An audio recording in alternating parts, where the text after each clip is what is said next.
घेतो हे जे असले हे फार महाराष्ट्राच्या दृष्टीने महत्त्वाचं आहे. हे महत्त्वाचं आहे का तुम्हाला? मी तेच म्हणतोय, सकाळपासून मी सगळं बाकीचं डेव्हलपमेंटचं सांगतोय ते दिलं सोडून, आणि ते आमच्याने असं म्हणलं.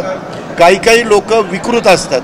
आता त्यांना प्रत्येकाला उत्तर दिलं तर मला दिवस पुरायचे नाहीत. मी नेहमी सांगतोय, आपला महाराष्ट्र, सुसंस्कृत महाराष्ट्र हा स्वर्गीय यशवंतराव चव्हाणांच्या विचारांनी चाललेला आहे.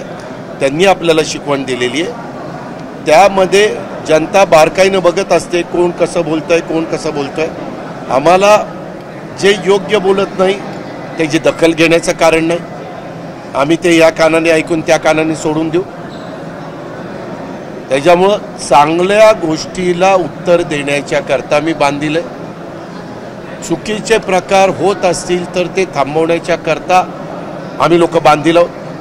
कायदा हातामध्ये घेण्याचा प्रयत्न कुणी करत असेल तर त्याबद्दल पुढची कारवाई करण्याच्या करता आम्ही बांधील. या गोष्टी आमच्या आहेत. एबीपी माझा, उघडा डोळे बघा नीट.